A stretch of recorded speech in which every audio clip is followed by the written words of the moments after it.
जय हिंद, नमस्कार दोस्तों। कैसे हो आप सभी? उम्मीद है आप सभी बढ़िया होंगे, शानदार होंगे और अपनी तैयारी को एकदम अच्छे तरीके से कर रहे होंगे। तो भाई आज की इस वीडियो में हम बात करेंगे RRB NTPC graduate level CBT 2 जो एग्ज़ाम हमारा मतलब मेरा एग्ज़ाम कल 10 जुलाई को फर्स्ट शिफ्ट में था। मैं बात करूँगा कि मेरा एग्ज़ाम कैसा गया है, या मैंने कितने क्वेश्चन अटैम्प्ट करे हैं और कितने सही निकलने की संभावना है, उसके बारे में हम बात करने वाले हैं। और आप सभी का एग्ज़ाम कैसा गया है ये आप सभी अपना कमेंट करके ज़रूर बताएं। तो तो चलिए मैं अपनी बात कर लेता हूँ। तो भाई मेरा एग्ज़ाम आप सभी को मैंने बता दिया है। मेरा जो एग्ज़ाम था वो 10 जुलाई को फर्स्ट शिफ्ट में था। ठीक है, अगर मैं मैं पेपर की बात करूँ तो पेपर का जो लेवल गया था, तो पेपर का जो लेवल था वो मॉडरेट टू टफ की तरफ हम कहेंगे, क्योंकि इजी क्वेश्चन उसमें नहीं थे। अगर मैं मैथ की बात करूँ तो मैथ में भी भाई अगर आप देखते हैं ना, जो हमारी मेंसुरेशन से क्वेश्चन पूछे गए थे वे भी एक अच्छे लेवल के क्वेश्चन थे। जो मतलब ये समझ लो कि पहली बार में तो क्वेश्चन बन ही नहीं रहा था कोई ऐसा, मतलब ऐसे क्वेश्चन थे मेंसुरेशन से भी एकदम अच्छे लेवल के क्वेश्चन पूछे गए थे।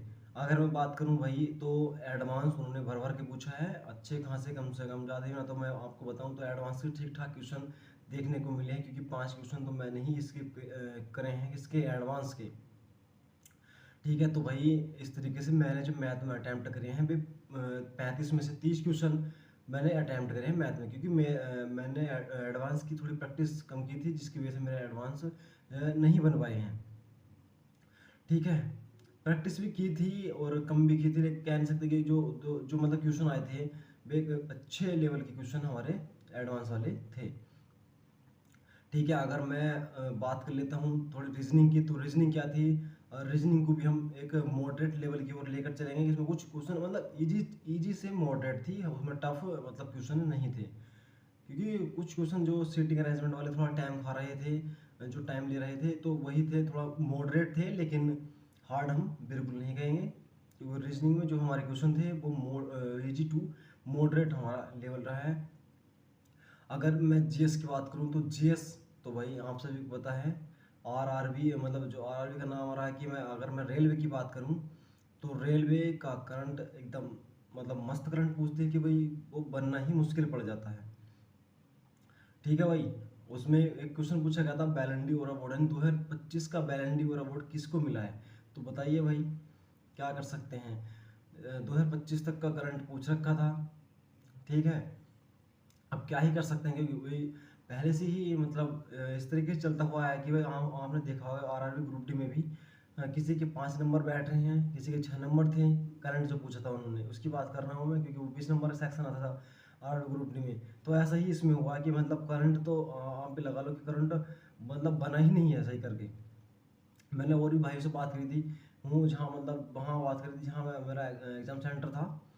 तो वहाँ जो बता रहे थे, जो भाई बता रहे थे कि भाई जो उन्हें मतलब करंट है वो करंट तो मतलब पकड़ में नहीं आता है रेलवे का, अगर हम वास्तव में बात करें तो ये बात सही है कि करंट रेलवे का पकड़ में नहीं आता है। आप कितना ही पढ़ लो तो फिर भी नहीं मिलता है भाई करंट, पता नहीं कहाँ से पूछती है करंट रेलवे। तो इस तरीके से मेरा जो एग्ज़ाम था वो हुआ है, मतलब मैंने जो क्वेश्चन अटैम्प्ट करे तो भाई मैंने कुछ क्वेश्चन ज़्यादा अटैम्प्ट कर दिए हैं। मैंने 30 क्वेश्चन आपको बताया, मैंने मैथ में अटैम्प्ट करे हैं, और मैंने 35 के 35 क्वेश्चन अटैम्प्ट करे हैं रीजनिंग में। और अगर मैं बात करूं तो 46 क्वेश्चन अटैम्प्ट करे हैं मैंने जीएस में। तो जीएस में भाई मैंने ज़्यादा क्वेश्चन अटैम्प्ट कर दिया, यानी कि 46 क्वेश्चन मैंने अटैम्प्ट किए हैं जीएस में। तो इस तरीके से मैंने कुल मिलाकर जो क्वेश्चन अटैम्प्ट किए हैं वे किए हैं 111 क्वेश्चन अटैम्प्ट।